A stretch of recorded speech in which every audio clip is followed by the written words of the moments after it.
On the next Plastic Surgery Uncensored with Dr. Roddy Raban, board certified plastic surgeon, we are actually going to have, I'm going to say it, a male body celebrity. We've had some very attractive chicks and it's been all about, girl stuff, but we have Tony Horton, founder He's in the house. Yeah, Tony Horton, Where? Beachbody, I've heard of this P90X. guy. I hear yeah. he's a hack. I've been looking at his exploding veins for 15 years of my life. I'm very excited about Still this. exploding. Yeah, no, they're fantastic veins. So please listen to the next episode of Plastic Surgery Uncensored.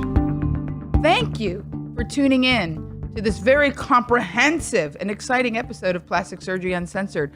Your host is, of course, board certified Beverly Hills plastic surgeon, Dr. Roddy Raban, but our guest is P90X Tony Horton. Like that, where you're going to that guy? Because a lot of people don't know your name. They just know you as... The P90X guy. Yeah. I walk to the airport and go, oh, P90X guy. They don't know who I am. You're right. Yeah. Some do. But Tony Horton. When he said, do you know Tony Horton?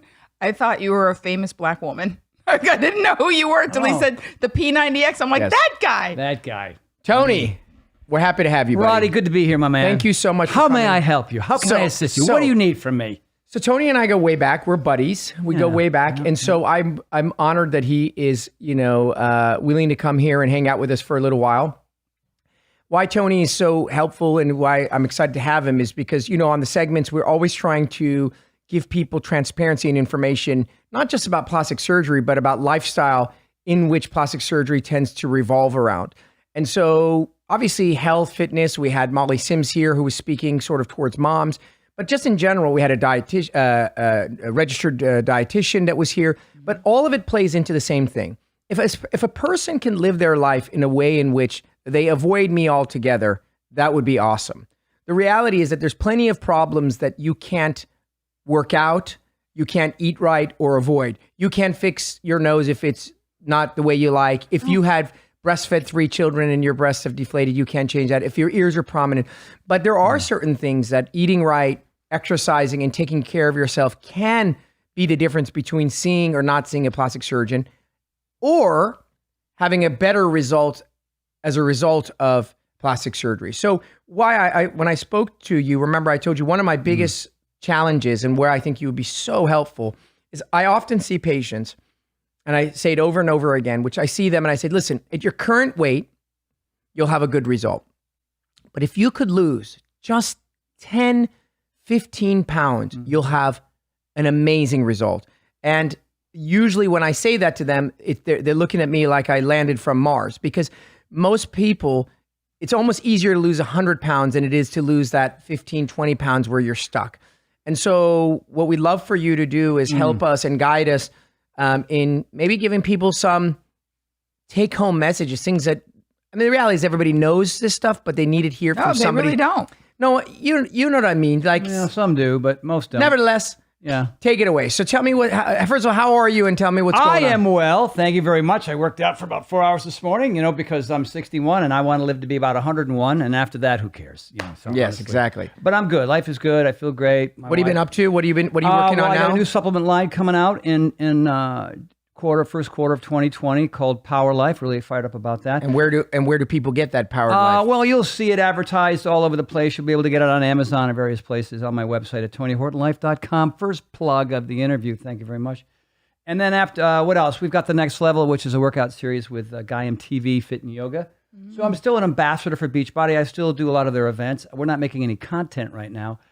So you were the originator, because for some people don't know, P90X, explain it for people, because it's important for some background here. Right. So P90X is like, I think it revolutionized sort of TV exercise things. You had Richard Simmons and Jane Fonda and all that stuff. But I think this was a next level. So tell us what P90X was and where it went. 1999, I started working with a company called Beachbody, brand new, small little Was that long ago? Yeah, 99. Yes, it's been a long time. And we did something called Great Body Guaranteed, and it worked, which in our industry is very difficult, especially when you're trying to sell something via infomercial, right? Of course. So, when something does well, okay, what's our next project? So we did sort of P90X Lite called Power 90, which was 6 days of working out and eating properly. It was really that simple. And then we thought, okay, well, that worked too. And we're 2 for 2, which is kind of a miracle. So we Said, what should we do? Maybe something for folks who are struggling with their weight, or something for older folks. No, let's just go extreme. So we did P90X, which is 90 days of 6 days a week of hour-long workouts, hour and a half, hot to flow routine, and eating clean. And, most people looked at that and said, holy crap, that just seems like too much. But a vast majority of people saw that on television and said, that looks real. They're not trying to, pull one over on me. That looks like, okay, I want to give that a try. It looks really interesting. And, we sold 11 million copies, somewhere in the range. I mean, about 7. The rest were pirated out of China, but whatever, that's a different story. But a lot of people got a hold of them, and they did really well, and they lost a whole bunch of weight. And, segueing into what we're talking about, I met hundreds, dozens, lots of people said, I was going to get gastric bypass surgery, or I was going to get, liposuction, or all these different things. And I discovered after working out really hard that, some of them still did, but what we're here to talk about is the fact that if you go in to any kind of surgery, because, I've torn my bicep tendon, I've shattered my kneecap, I've, broken my leg, and I've had other kinds of injuries. And as a result of being super fit before I, have to go into surgery, my heal time was cut in half. So not only are you going to have a better result as a result of, taking care of yourself, losing 5, 10, 15 pounds, which is not as difficult as losing 100, because that takes a whole lot more time, a lot more commitment, but just eating right, exercising, getting your cardiovascular system moving, teaching your body how to heal. Because that's what happens when I worked out this morning. What did I do? I tore my muscles apart. I extended my ligaments and my muscles, and that soreness that you feel is your body healing again. So my body is in a constant state of repair.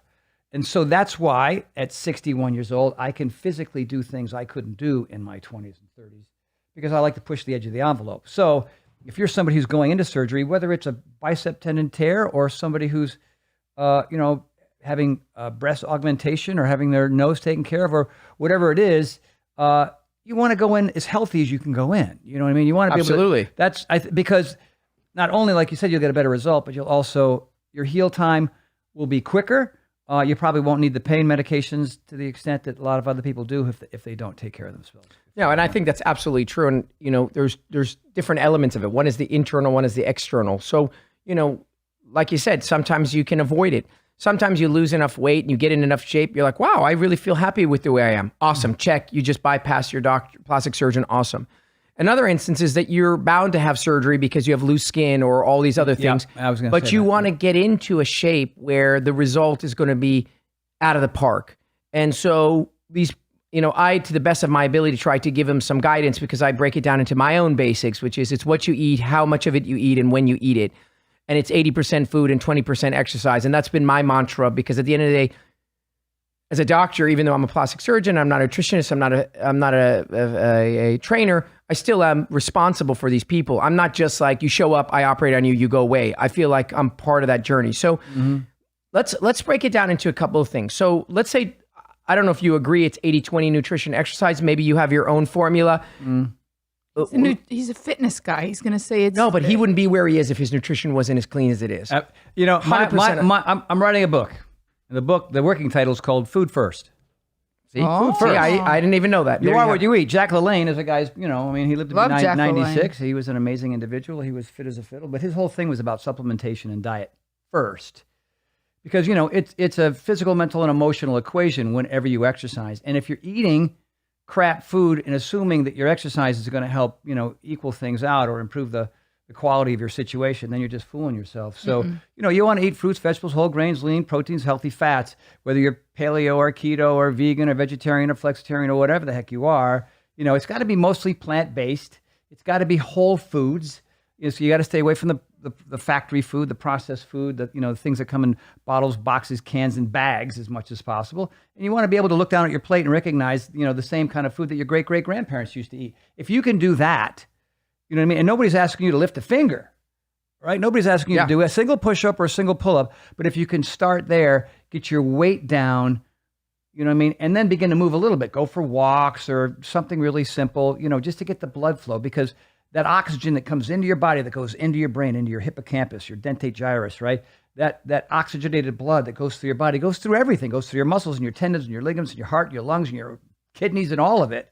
And so when you go into surgery, you're just going to heal faster and you're going to have a better result as a result of your behavior before you went in. I think a lot of people probably come to you, and you and I have had these discussions, is they just come in, 30, 40, 50 pounds overweight, and they have these unrealistic expectations, and you look at them and go, geez, would you mind, if you lost some weight, we could really make some amazing, and they look at you like you're, what? Why would I come to you if I was going to lose the weight on my own? And so those people are obviously not fixable. Or why would you come to me and do the exercise and not bother with the food part? Right. So I tried to, and that's exactly what we've been hammering home. It's like, wow, this is a plastic surgery podcast. The last thing I want to hear about is diet and nutrition, goddammit. I just want to hear about how you cut the fat out and, whatever. But that's not the case. I can't do it. Right. And people say, oh, I love your results. They're so amazing. It's because I'm a very, very skilled batter. So the analogy I use is a batter is only as good as his batting average. Okay? And your batting average is 100% related to what pitches you swing at. If I swing at every single pitch and I hit 100 out of 1,000 balls over, my batting average would be horrendous. Whereas if I swung at 200 and I hit 100 over the park, my batting average would be outstanding. Yet I hit the same number of balls. So where my practice has evolved, that was a good one. Yeah. Right. Where my practice evolved math on the fly is my practice evolved in that when people come in, I'm very careful not to operate on you because I know that no matter what I do, at the end, you'll be at best an average or mediocre result. Right. The problem is getting people to be motivated and excited to help themselves allow me to help you. And so when you're 200 pounds overweight or 100 pounds overweight, that's its own journey and that's worthy and need to do. I'm talking about the people that are almost there. Tony, they're like literally they come in. I said, listen, I can see it. I can see the finish line. I can see the new you. I need your help. You must walk. Oh, I can take you. I'll take you to the 25th mile.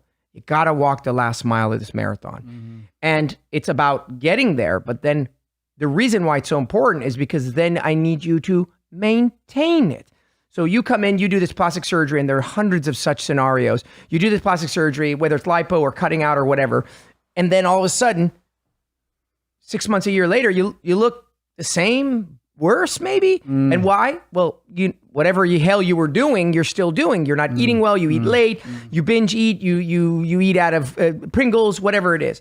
So, barbecue potato Pringles. chips. Please no. I brought Pringles in because I'm sure my wife is listening.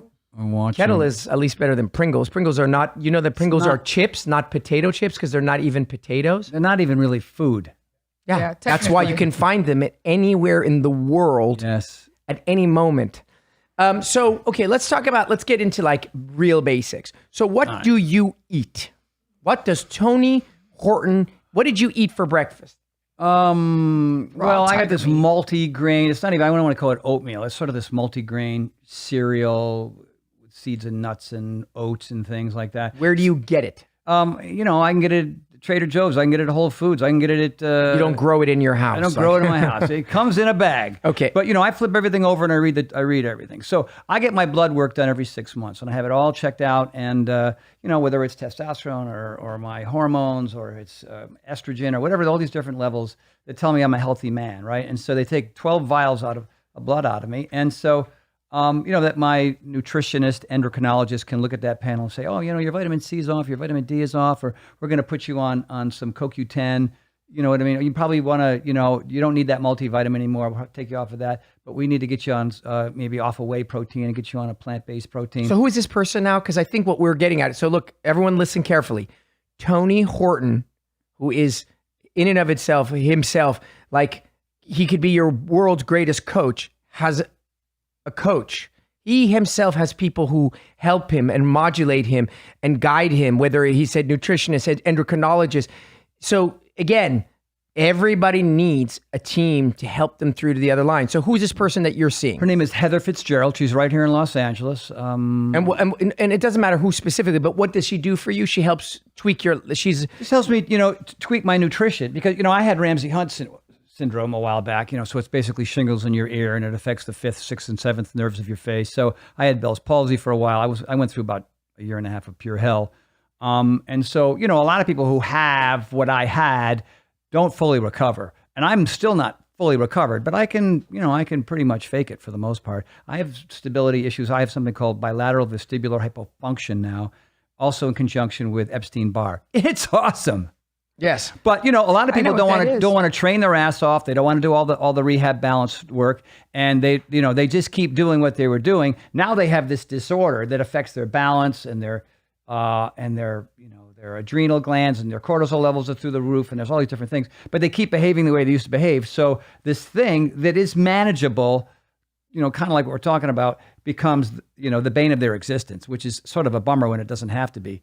So, not to say that health and wellness and fitness and exercise and a good diet cures everything, but I have met hundreds and hundreds and hundreds of people who have said, I was a mess, I was an alcoholic, I was a drug addict, I was 100 pounds overweight, and I just did your thing, and I am not anymore. I get letters and notes and emails all the time. This guy was he was an athlete as a kid, full-blown alcoholic drug addict. He was going methadone while still doing blow at the same time. Wow. That's Got in with a really bad crowd, blew up to 265 pounds. The guy was my height, 5'10", 5'10 and a half.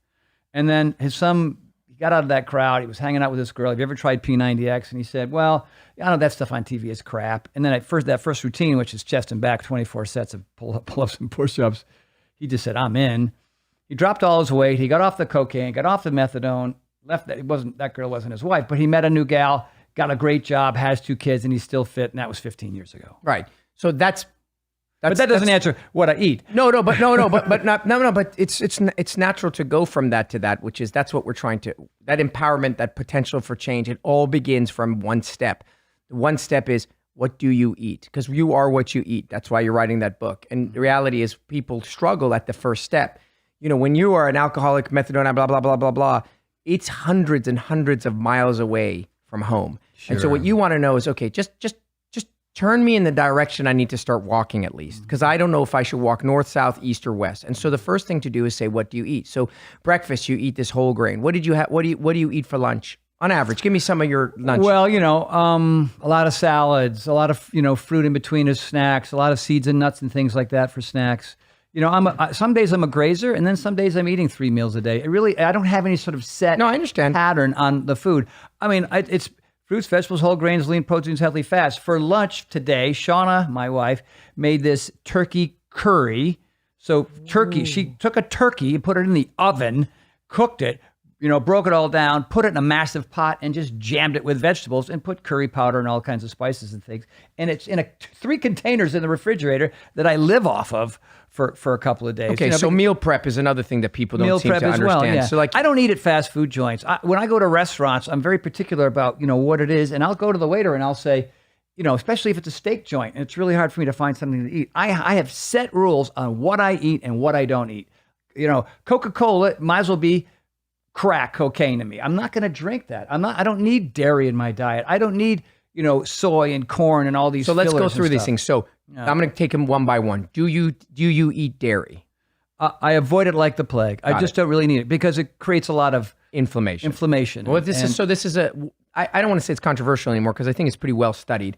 Certain foods, humans were not really, really designed to eat. Now, the fact that you can eat it and you love it and you get away with it is perfectly fine. But we know, because there are people that are completely lactose intolerant, we were never really designed to drink the milk of another animal. So that makes sense when you really think about it. So dairy creates inflammation and phlegm and allergies. A lot of children have eczema. And me on those, yeah, for sure. Okay, so that takes care of that. What do you do in the red meat category? I'll eat red meat 2, 3, maybe 4 times a month. Okay, so the average is once a week, as they say, is reasonable. Grass-fed, bison, and elk. What I mean? Elk is the super lean stuff. Just as sort of a treat. Yeah, I live in the turkey, chicken. I'm not doing any eggs. I'm having I'm in the middle of a cleanse. So no soy, no corn, no dairy, no eggs, no spinach. My body's reacting to spinach. No onions. And so the list goes on. This list was created by your nutritionist lady. This was another organization. My friend Tammy Murphy works with this company, this wellness company, where they check for markers. They take your blood and they spin it and you send it off to the lab, and you get all these markers on inflammation, basically. And so this big laundry list of food came up. Mm-hmm. So it's pretty no gluten, so no more bread. I mean, I go to the grocery. Ding, ding, ding, ding. Gluten, thank you. I've been having gluten for about 5 years. Every time I cheat on gluten, So everyone's like, what is this gluten thing? So let's begin by let's talk about diets in general and fads and whether they work or they're not. So we had a registered dietitian here. And I think this is the deal that with diet works. There is no question that each person's biology will dictate what works for them. And they came up with the book, the blood type diet. It doesn't really matter what you call it, but the reality is that maybe Monique can Eat right for your blood type. Monique can maybe have red meat and digest it well. I can't eat any red meat and I can't digest it, hypothetically. So that's, I know for sure. I have a lot of autoimmune problems and I've had them since I was a child. So autoimmune. I was like, what the hell is all this stuff? I didn't know what it is. And it's gotten worse and worse, as most things do. And I kind of eventually narrowed it down that inflammatory foods, and the biggest one for me was gluten. When I ate them, I would have all kinds of issues, such as mouth sores and canker sores is the way I present. And so anytime I cheat, because it's natural to have it's all about I've discipline. had a rough day, you know what I mean? It's about discipline. Or I was in toast. I was in Bora Bora, for example, on my honeymoon, and it's one of those times where you're like, F it. And I ate a bunch of croissants because they were like unbelievable. They were just Croissants. Buttery, I was having like flaky. I'm not gonna lie, I was having like Stop! three a day. I was stealing. You had 3 croissants a day? I was stealing them, wrapping them up. People are watching like method. you think they were like, popping pills or something? No, but I was or wrapping them. smoking- This is so Beverly. I was wrapping. No, I was wrapping them up in Like old napkins and lady. taking them like when I went scuba diving Soup or whatever. I would just plantation. open them up and just eat them with jam. Anyways, I paid the price, the ultimate price. I had like 4 canker sores. I struggled for 2 weeks. But the point being is that each person needs to identify the items and they need to pay attention to their body. And Tony does it. I do it. Molly Sims, who came here, does it to register. Everyone will tell you the same thing. It's called being aware. And awareness is, God damn it, every time I eat those peanuts, I know. I get this weird blah, blah, blah. Let's cut out peanuts. And so there's no, Tony has access to these labs, for example. Maybe if you don't have the labs, I did it all just by trial and error. But the point of the fact is that you can't just globally delete things. And some things are globally deletable. Soy is pretty unarguably very bad for you. It's been established. It's highly inflammatory. Yeah. Gluten, for example, is not ideal. Lactose, not ideal. So Corn. Corn is another one. Can be a real problem for people, and it's in everything. Soy and corn and wheat are in everything. I can't eat them, right? And here's what's crazy. I was thinking about Gotta this read when labels. really, you have to. And people don't want to do it because it's bad news. Here's all my favorite food. I have to cut them all out. I don't do corn syrup. But here's what happens: the weight starts to fall off. You start to have a ton of energy. Your sex drive improves. You sleep better. And so these are things that people want. Monique only gave nothing you just said she gave a shit about. She didn't care about weight loss. She didn't care about energy. She didn't care about sleeping. She's just sex drive. Ding, ding, ding. What did you say? Don't eat? I'm cutting out everything that's got. I'm going to move over slightly. I am. No, you're good. You're good. He's on fire. So listen to this. So after I've been through all this stuff, and I'm going through this cleanse, whatever you want to call it. How long is it going to go? It's a 3-month thing. Okay. I got to do it for 3 months, man. But then again, hey, man, they're going to come and go anyway. And discipline's my middle name. I'm not worried about that. So here's what's crazy. Prior to the cleanse, I was talking to some friends, and you're going to love this. And just some buddies, we were working out. There's like 8 of us. And I said, let me ask you something. How many mornings do you wake up with no pain, a ton of energy, and in a great mood? How often? Like, every day boom. for me. 10%. You're a freak from outer space. No, 10%. I'm serious. No, I'm a comedian. Well, I have no stress in my life. I make people happy every day. That's great. I would say 10%. I would say for me, prior, 4. Yeah. 4. Like, once in a blue moon. When the moon, when there were 2 full moons in a month, I would have that feeling. But most of the time, I wake up in incredible pain. I'm kind of ornery. And I feel zapped like I want to sleep an extra hour. Since I started the cleanse, I'm only 10 days into it. I woke up this morning and I went, oh, I don't have any pain. Man, let's do a bunch of laundry and clean up and do some things and make phone calls and whatever. I had all 3 of those for the first time in months and months and months. So a cleanse would then, for people listening, For me, a that cleanse works. would be eliminating more aggressively with more discipline the things that you or someone else has identified as causing you inflammation or irritation. That's what a nobody cleanse needs means. soft drinks. Nobody needs trans fats. Nobody needs corn syrup. I went to a nutritionist years ago and just started reading, and I was like, 50% of the things that I love in life deeply, I had to say goodbye to. Yeah. Because So they we're- had those ingredients. So this is what I want to do. We're going to take a break here. Then I want to come back. We touched a lot about diet. I want to flip gears, and I'd like to talk the second half about the exercise part. got Not everybody is going to be. I used to go to Tony's classes. I'll be the first to admit. He teaches classes? No, he teaches he works out, and he allows a small set of people that I was honored to be a part of for a short period of time. So you're bragging again. No, I'm not bragging. Close you I guys still put him are. on the invite list. No, let me too. tell you what I'm about to tell you. He works out, and he allows people to work out with him. And by working out with him, you're working out with Tony Horton. But you have to be able to keep up. So the long and short of it is I did it for a very finite amount of time, and now I don't do it. But he tried to delete me off the list because he figured I don't come, and I got upset. So I wanted to be on the list, even though I don't come. So the second half, we want to talk about what people like me, regular people, can do to be in shape. People that can't keep up with Tony Horton. Not that keep up with Here's Tony the thing. Horton. Wait, save it. We're going to do the second half. all right. Okay, I'll save it. Thank you for listening to that segment. That was with Tony Horton of Plastic Surgery Uncensored. Please keep listening. We're going to come back with the second half of that. And we're back with the second half of Plastic Surgery Uncensored. Your host, Dr. Roddy Raban, board-certified plastic surgeon right here in Beverly Hills. And our special guest, and this is really exciting to me. Oh. It is, because like I She was. actually She was very did excited. it. I was stoked. I put my pants on a backflip like everybody else. No. She was very excited. No, That's I true. was. P90X. That guy, actually, his name's Tony Horton. That's his actual real name.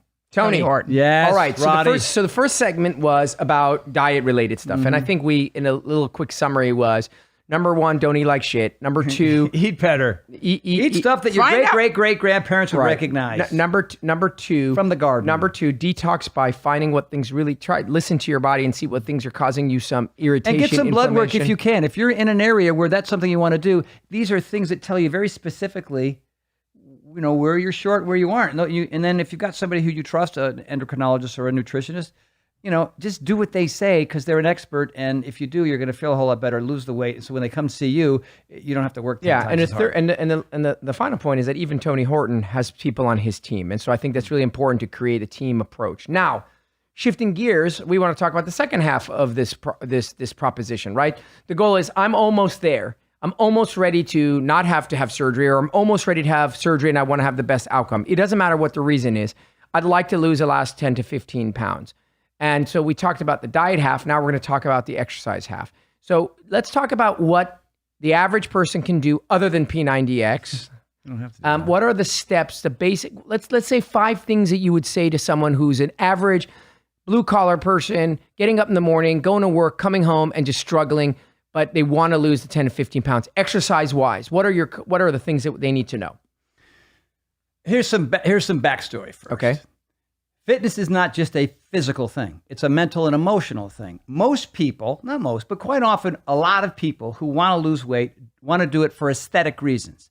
They want the numbers on the scale to go down. They want the numbers on the tape measure to go down. They want their numbers on their dress sizes to go down. And they want other people to say nice things about them based on their hard work because their ego is running the show. Now, let's assume all that is bullshit, because it is, because it's not sustainable over time. It's maybe sustainable for young kids because they're trying to hook up or they're walking the, you know what I mean? Everybody wants to look good because when they're younger. But as you get older and you have a family and you have kids and blah, blah, blah, you need a new reason why. You need a new purpose. And your purpose should be a physical, mental, and emotional thing that changes during the workout and immediately after. Because who you are before the workout and who you are after the workout are two different people. Because you know, you're moving and grooving and punching and kicking and squatting and lunging and pull-ups. So this oxygen goes into your brain, into your hippocampus, into your dentate gyrus, which is this little thing inside your temporal lobe, and it lights up like a freaking firecracker because molecules and proteins are vibrating and coming together and improving your sex life, improving your memory, improving your cognition, improving the glass is half full when it used to be half empty. It's instantaneous as a result of you moving your ass. If you struggle from stress and depression and anxiety, move your ass because it's going to change purely based on the brain chemistry that happens from you moving. Very true. Next, here, the key is to be successful, right? Is to figure this thing out, make it who you are, because most people are surviving. They're going to work, they're doing their thing, they're going to job, and they're stressed out and whatever. They're not, you know, they're just getting by. They're paying their bills. I want to thrive because my trip on planet Earth is so freaking short. So here's what I do. My purpose is because I want to feel good. I want to look good, but I want to have the energy. I want my brain to function. I want to be able to remember things as I get into my 60s, 70s, and 80s. I want to be sharp. I want to maintain my sense of humor. I want to just be a well-functioning person. And I also know that if I don't work out, consistently, like I do everything else, I eat consistently, I sleep consistently, I go to work consistently. Like you do that every other day, you see how things turn out. Things go to shit, right? So the idea here is if I want to thrive, I have to work out 5 to 6 times a week. I'll give you one day off. I'll give you one. You get to have one. But, then you go for a walk or you play with the kids or something. So what happens is when you do, the more you do, the better you get. And if you're only exercising 2 or 3 times a week, you suffer from exercise bipolar disorder, right? Because you have the highest highs and you have the lowest lows now because this oxygen, it's like, oh, you were taking care of me. Now it's gone. So if your purpose is like, I just want to be a badass human being. Of course, I want to lose weight, but I just want to be happy. It's in the Constitution, the pursuit of happiness, right? And that's what exercise provides for you. You also need a plan. You have to have a plan. You can't wing it. If you wake up and you don't know exactly what you're going to do, you don't know exactly what time you're going to do it, 95% of you will not do it. So accountability is accountability. So a plan is everything. So you write it down in your own handwriting and you slap it on the back of your bathroom mirror, or the back of your front door, or on your refrigerator, someplace you're going to see it every day. It's going to stare back at you. When you do those workouts, you make red X's. If you got 22 red X's at the end of the month, boom, you got 25 bonus. You got 15. That means you took 15 days off. So you're like, it's not working because you're not doing it enough, right? So purpose, plan, accountability. How are you going to stay accountable? It goes with plan, right? The plan helps. But I have a tribe. He knows. He's coming to my house. There's 15, 20 people there. You should be today coming there back. were 9. Tomorrow when we do cardio, there's going to be 4. On Wednesday, there's going to be another 4. I have a quiver of people that I rely on to show up at my house. And if they're not there, then guess what I do? I sleep in. I'll watch movies. I'll, whatever. I don't believe that. It's true. I am not self-motivated. This is how I get it done. It's true. It really is true. Even the most, that's yours. Well, that is inspiring to know that Tony Horton himself because needs... exercise is hard and it sucks. It's painful. Have you ever had a runner's high? Yeah, a couple times. I get I into yoga, haven't. but Never. listen. Not Even one the most time. excellent of people need accountability because it is natural.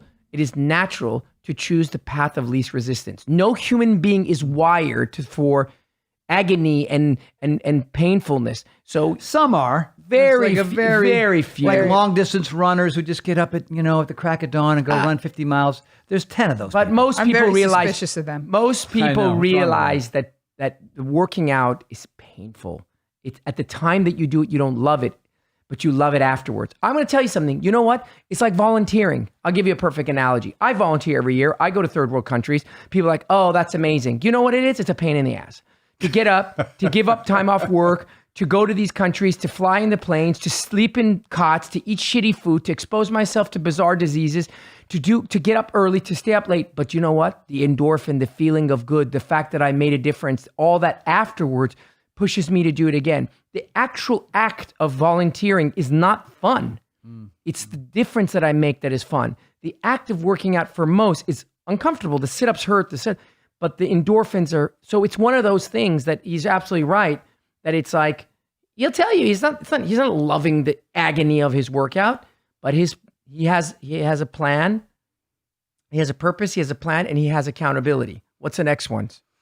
Variety is another thing. I think the reason why, what we're trying to do here is avoid boredom, injuries, and plateaus. See, these 3 things are happening to people, either all 3 or 2 or 1 of them, but any one of them is going to take you down. Boredom, injury, Plateaus. So if you're doing the same spinning class, every Tuesday and then occasionally on a Friday for 6 months, and you're surprised you're not really seeing any change, it's because you're doing the same damn thing over and over and over again. So you want to create as much variety in your fitness as possible. Muscle confusion. It's a made-up term that says we're going to throw everything at you. You're going to be a master of none. It's real. Muscle confusion is real. Thank you. But what it is it I just have confusion. Does that count? Yes, general confusion. But it keeps you on your toes. I agree. All right. So one day is pushing and pulling. The next day is squatting and lunging. The next day is cardio. The next day is martial arts. You know what I mean? Mm-hmm. And that way, when you mix it up like that, you're not pounding the same body parts over and over and over again. And so you're avoiding, the boredom that comes with doing the same things over and over again. And then plateaus, like, I can't figure out why I was having initial results. Because if you've done nothing and you just do one thing, of course you're going to see some gains. But eventually your body figures it out. It's like, you either got to turn up the volume or you got to go longer or you got to start doing some new stuff. Yeah. And so every program I've ever done, like at my workout today, there were 16 exercises. We only did each one once and we just kept going from one weird move to another. And so even though these exercises were super hard, I didn't hurt my shoulder or hurt my back or blow out my knee because we were adding all that variety. But then tomorrow is going to be pure cardio. And what does pure cardio look like? I have 8 stations in my gym. I do each station for 3 minutes. I go from the bike to the VersaClimber to the heavy bag to the treadmill. The VersaClimber is your favorite thing. To the rower, to the skier, to jump rope, to the slide board. And you know what I mean? It's like, I used to get on the VersaClimber for 50 minutes. No mas. I just don't have the patience for it. And so it's fun. And I invite 4 or 5 guys and we just go around. No, I like the 4 or 5 guys. That sounds fun. You know why spin is so popular today? Why? Because it's group. It's group. And the music. It's the music, but it's the group effect. There's a horde effect. That's why people Soul do Cycle, mobs. you got to pedal that's at the why same people pedal. That's why people riot. When you're in a group, you do things that you wouldn't otherwise be able to do alone, good and or bad. Tony, when he's with his group, it's a workout riot. It's much easier to juice up the energy of everyone. Someone's a little low that day, another guy's a little higher. He pulls you on. You have that group. You have peer pressure having to, you know what I mean? It all works. Yeah, it's a friendly competition. Is what it is. Yeah. Hey, David, how many feet per minute? Hey, what's your number on your treadmill? Hey, you can, like on the ski machine, a bunch of us are skiers, and it's easy to dog it on a cardio day. But then, the other guy's yelling across, hey, man, you look like you're slowing down. You know what I mean? And then, our big thing is when we're doing resistance days or hypertrophy type exercises is we'll ask each other how many reps they're going to do. Hey, man, how many reps are you going to do? 35. Oh, that's interesting because I'm going to do more than you. You know what I mean? But if I'm in the room by myself, the number is 12 and I'm out. Yeah. You know what I mean? Like I'm going to do 12 and no one's around to push me. I'm on to the next exercise. But that's how so it is. It's groupthink. It's groupthink.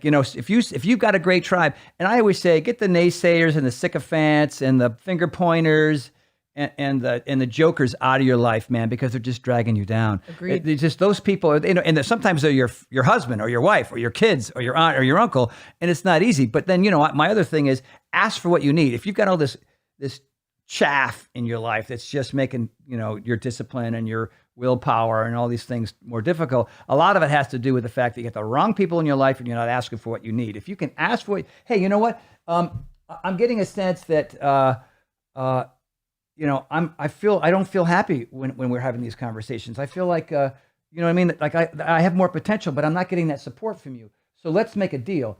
Either you start to support me in these positive efforts, or we're going to have to call it quits. And I have done that I've made those phone calls and I've had those lunches. I've been divorced 3 times, Tony. Yeah, well, then good. You're good at that conversation. But you know what I mean? I'm really good at that conversation. We'll just sit in the malaise, right? Yeah. For decades. Yeah, no, I agree. And I you think got to take so care of that important stuff. to, if you're trying to swim out of a pond and you got this weight around your leg and you're paddling for all your dear life, you're never going to make it to the top. No. And so sometimes it is the same effect that the group makes you better. A lot of times, like you want to go work out and your partner's like, really? It's Sunday. You want to get up? Oh, come on, honey. You should just be like, okay, wonderful, honey. Why don't you rest? And I'm going to go work out. But it's so much harder when you don't have the support of the other person. It really is. 100%. But what you do is you find people. But you have your purpose, your plan, and your accountability, your variety, and intensity is the last piece of that equation. Intensity. But when you have these rules, like the 10 Commandments, that's had an effect on people. The 12 steps. I wrote a book called The Big Picture: 11 Laws That'll Change Your Life. These are 11 things that I practice on a weekly basis. Really? Yeah. And they're just things that sort of came over time, and I figured I might as well write a book about it because they help me. And a lot of people who are sort of stuck in, losing weight, gaining weight, not being consistent, because it's consistency that's everything. 80% of life showing up, the other 20% is paying attention to what's going on when you're there, right? So the books are like, oh, I'll just follow these rules. People love to follow the 3 steps, the 5 plans. Yeah, because it gives you a roadmap. Listen, yeah. At the end of the day, there are a handful of trailblazers in the world, in science and medicine and music, and the rest of us, and it's not a bad thing, need to follow in suit. Now, along the way, we may break off and do our own thing, but you're following a plan, a map, a road, a breadcrumb. You model people. You model people. So why would you reinvent the wheel? So if Tony's telling me as a successful individual that these 12 steps work for me, nah, Tony doesn't know what to fucking do. I'm going to get my own 3 steps. I'm just going to follow Tony's 12 steps because there's steps 11. That I can count. That's 11. Good. I just added one to it. Yeah, the bonus step. Yes. Yeah. That's in my next book. The bonus step. The bonus. But I think that's very true. I talk about it all the time. I tell that to the patients. I said, if you're going to leave our office and you don't have a plan, it ain't going to happen. Don't go, you know what? That's Dr. Vaughn. Wow, you motivated me. Don't waste my time unless you're going to say, okay, tomorrow morning at 8 o'clock, I'm going to do this for this. It's exactly what you said. And you need that. You need a plan.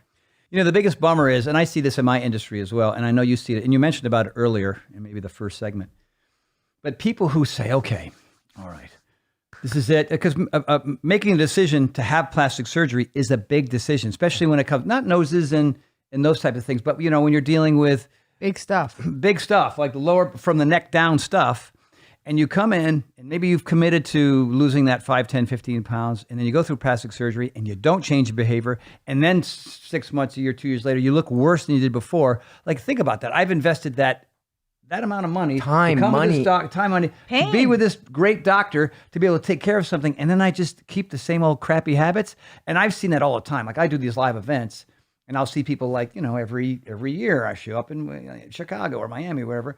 And I'll see him the first time. I go, man, you look amazing. Wow, how much weight did you lose? 88 pounds, 75 pounds, 55 pounds. And then a year later, wham, they just like, what happened? And the strangest little things trigger it. You know, a breakup, a job loss, you know, whatever it was. Destabilizing event. Well, the reality is that and then, you know, but if you got a purpose, plan, accountability, like when things go bad for me, I train harder instead of just blowing it off, because I know it helps speed up my ability to kind of recover from these tougher events. As opposed to what people do, they do the opposite. I think all those things are so valuable. And I think that if people listen carefully, I would write these things down. I really would. I would write them down and I would put them on a window and I would think about it every day. Whatever it is that you're trying to accomplish, it happens to be weight, whether it's nutrition, health, blood pressure, whatever. I definitely think that it will make a huge difference. Tony, you've been like such a superstar for coming and hanging out with me. I know you're busy. It was an honor to have you. And a delight. A delight, an honor. Sometimes you meet people you admired and you're like, that guy's I've met people and I was sorry about it. Guy's a doorknob. No, it's happened, right? I bet you've met people. No, man, I'm a big fan of yours as well. You're just, you're the real deal. What's really nice is, whatever. We've had these discussions of some surgeons just whatever you want, I'll do it. And people end up with these subpar results and you turn people away. You're not a good candidate. You got to lose some weight first. You know what I mean? So you could make more bread, but you just do the right thing. You look out for people. No, and that's rare in this world. No, and I appreciate it. And I love these people. And you surround yourself with like-minded people and transparency, honesty, showing up, taking accountability, integrity. Those are all the same. They're all based on the same principles. And so there's a reason why I gravitate to you, you gravitate to me. And what you had said is you want to surround yourself with like-minded people. So we had Molly Sims here earlier. She's awesome. We have other people here. And it's an honor to know you. Thank you, brother. Likewise. All right, so wrap it up for us. I'm going to bring it on home. That concludes our Tony Horton segment of Plastic Surgery Uncensored with your host, board-certified plastic surgeon, Dr. Roddy Raban, and your co-host, Monique Marvez. Thank you so much for listening. Come back for more. Subscribe. Tell your friends about it. Please spread the word. This is a great, not good, great show.